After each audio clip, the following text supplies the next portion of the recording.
नमस्कार, good morning सभी को, मेरा राम राम। 2025 का ये आखिरी सोमवार। उम्मीद है आपका 2025 बहुत अच्छा गया होगा। तो 2025 के आखिरी सोमवार की ये आखिरी कहानी मैं आपसे कहने जा रही हूँ, जो 2026 में भी प्रभावित रहेगी। और हो सकता है इस कहानी का योगदान 2026 में भी बहुत ज़्यादा हो। तो चलिए कहानी शुरू करते हैं। कहानी है एक महात्मा की, जो किसी जंगल में किसी पहाड़ पर बैठकर ध्यान कर रहे थे भगवान का। और उन्हें अचानक ही आकाशवाणी हुई और एक आवाज़ आई कि उनकी जो है मृत्यु हो जाएगी। अगले साल ठीक इसी समय उनकी मृत्यु होने वाली है और तलवार से उनका सिर धड़ से अलग कर दिया जाएगा। तो जैसे ही महात्मा ने सुना कि उनकी जो भविष्यवाणी है, आकाशवाणी जो है ये हुई, और वो हाथ जोड़ के खड़े हो गए, भावुक हो गए, वो रोने लगे और भगवान से कहा कि भगवान तेरा लाख लाख शुक्रिया, जो मुझे 1 वर्ष पहले ही बता दिया कि अगले साल इस वक्त मेरी मृत्यु होने वाली है, और वो भी कैसे होने वाली है आपने वो भी बता दिया। इसके लिए मैं बहुत बहुत आभारी हूँ।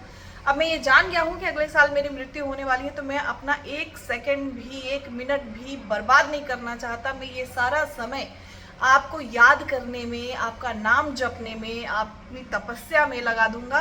अब मेरे पास समय ही नहीं है कि मैं समय बर्बाद करूं। और वो फिर से ध्यान में बैठ गए। फिर जब वो थोड़ी देर चिंतन किया उन्होंने, तो उन्हें लगा कि यहाँ तो मुझसे मिलने बहुत लोग आते हैं अपनी समस्याओं का समाधान मांगने, क्योंकि वो तो वहाँ के बहुत प्रसिद्ध गुरु थे। तब उन्होंने सोचा कि अगर लोग मुझसे मिलने आएंगे, मैं उनसे बात करूंगा, उनकी समस्याओं का समाधान करूंगा, तो मैं ईश्वर का नाम कब जपूंगा? फिर तो मेरा वो टाइम कम हो जाएगा ईश्वर को याद करने का। तो उन्होंने एक उपाय निकाला। उन्होंने सोचा कि क्यों ना मैं सबकी समस्याओं का एक ही शब्द में निपटान कर दूं, कुछ ऐसा बोल दूं कि लोगों को अपनी सारी समस्याओं का समाधान मिल जाए। बहुत सोचा उन्होंने, और सोचते सोचते उन्हें एक लाइन मिली। उन्होंने ये लाइन याद कर ली। उन्होंने सोचा कि जो भी अपनी समस्या बताएगा, मैं उसे बोल दूंगा कि ईश्वर की मर्जी से हुआ, और जो हुआ बहुत अच्छा हुआ।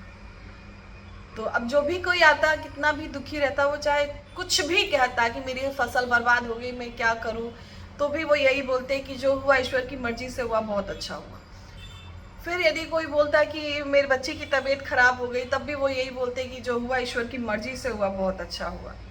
तो ऐसे ऐसे करते करते जो थे वहाँ लोग, वो उनसे क्या बोलूं, मतलब निराश होने लगे। उन्हें समस्याओं का समाधान मिलना बंद हो गया। उन्हें ऐसा लगा कि गुरुजी सबको यही बोलते हैं।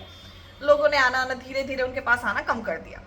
एक जो गुरुजी थे, वही उनके एक आज्ञाकारी शिष्य कहिए या भक्त कहिए, जो उस गुरु की सेवा करते थे, बहुत दिलो जान से करते थे और गुरु को बहुत मानते थे। एक दिन क्या हुआ, उनके बच्चे की तबीयत खराब हो गई। और तबीयत खराब हुई तो उन्होंने अपने बच्चे को बचाने की बहुत कोशिश की, लेकिन बच्चे की मृत्यु हो गई।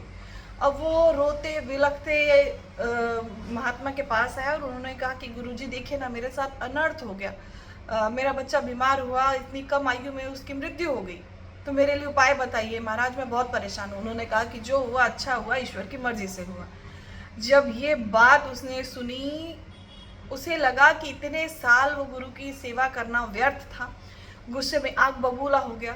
उसने सोचा कि क्यों ना मैं गुरु की ही हत्या कर दूं, और प्लानिंग करने लगा कि कैसे उनकी हत्या करना है। एक दिन क्या हुआ, वो तलवार लेकर के झाड़ियों में छुप गया।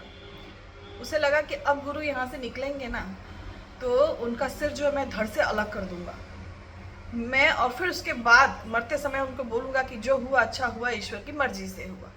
वो झाड़ियों में तलवार लेकर छुप गया। जब गुरु वहाँ से गुजरे, तो थोड़ी ही दूर पहले, झाड़ी आने से थोड़ा पहले ही, उनके पैरों में एक लंबी सी कील चुभ गई।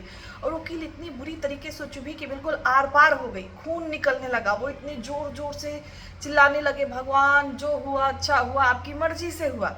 जब ये बात वो झाड़ियों में छुपे हुए शिष्य ने सुना, तो उसे लगा कि ये क्या बोल रहे हैं, उनके पैर में तो इतना ज़्यादा खून निकल रहा है, उनका पैर लहूलुहान हो गया है। अगर ब्लीडिंग बंद नहीं हुआ, खून का बहना बंद नहीं हुआ, तो उनका पैर काटना पड़ जाएगा। क्योंकि वो बहुत सालों से उनकी सेवा कर रहा था, एक भावनात्मक जो था कनेक्शन था उसका गुरु के साथ। उसने अपनी तलवार वहीं रखी और गुरु के पास चला गया। बोले, ये आप क्या बोल रहे हैं, आप पागल हैं? कि इतनी लंबी कील आर पार हो गई है, इतना तेज खून बह रहा है, और आप कह रहे हैं कि जो हुआ अच्छा हुआ, ईश्वर की मर्जी से हुआ। ये खून बांधना पड़ेगा, नहीं तो आपका पैर काटना पड़ेगा। ये बहुत अनर्थ हो गया गुरुजी। वो ऐसे पूरा एकदम चिल्लाने लगा और कोशिश करने लगा कि गुरु का पैर कैसे भी करके बच जाए। तो जैसे तैसे वो कील को निकालने में मदद करने लगा। उसने अपना गमछा उतारा और उसे बांधा। फिर गुरु ने कहा कि नहीं, मैंने सच कहा, जो हुआ उनकी मर्जी से हुआ और अच्छा ही हुआ। फिर गुरु ने उसको बात बताई कि देखो, आज से 1 साल पहले मुझे पता था, मेरे साथ आकाशवाणी हुई थी कि कोई मेरा जो है गला वो धड़ से अलग कर देगा और तलवार से काट देगा, मेरी मृत्यु इस तरीके से होगी। जब ये बात उसने सुना तो एकदम उसे धक्का लगा। उसने कहा, गुरुजी, और वो कोई नहीं, वो मैं ही था जो आज तलवार से आपका सिर काट कर अलग करने वाला था। ये मैं ही था गुरुजी।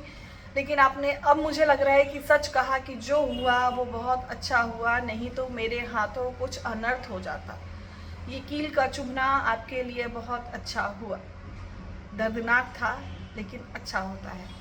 मैं 2025 भी मेरा यही कहने में निकल गया और 2026 भी, 2027, 28, 29, 30 यही कहते कहते निकलेगा कि जो होता है अच्छे के लिए होता है। जो हुआ वो भी अच्छा ही हुआ। जो होता है वो किसी बड़े अनर्थ को रोकने के लिए होता है। ये हमारे पास इतनी बुद्धि ही नहीं है कि हम जज कर पाएँ ईश्वर के काम को कि इसमें अच्छा क्या है। हमारे पास वो है ही नहीं। लेकिन जब अच्छा होगा तो आपको ज़रूर पता चलेगा कि आपके साथ क्या अच्छा होने वाला था। कुछ चीज़ों में बहुत समय लगता है, कुछ चीज़ें जो है बहुत जल्दी पता चल जाती हैं कि क्या अच्छा होने वाला है। लेकिन ईश्वर का रचा हुआ खेल समझना ना मेरे बस का है ना आपके बस की बात है। तो बस ये तो लेकिन मानना पड़ेगा कि जो होता है अच्छे के लिए होता है। कहानी खत्म हुई और उसका मर्म यही था कि आपके साथ अच्छा हो रहा है, बुरा हो रहा है, थोड़ा हो रहा है, ज़्यादा हो रहा है, बस आप ईश्वर का धन्यवाद करते रहिए कि जो हुआ अच्छे के लिए हुआ, जो हुआ उनकी मर्जी से हुआ। उम्मीद है आपको ये कहानी पसंद आई होगी। हंसते रहिए, मुस्कुराते रहिए, स्वस्थ रहिए, मस्त रहिए और ऐसे ही मुझे सुनते रहिए। धन्यवाद।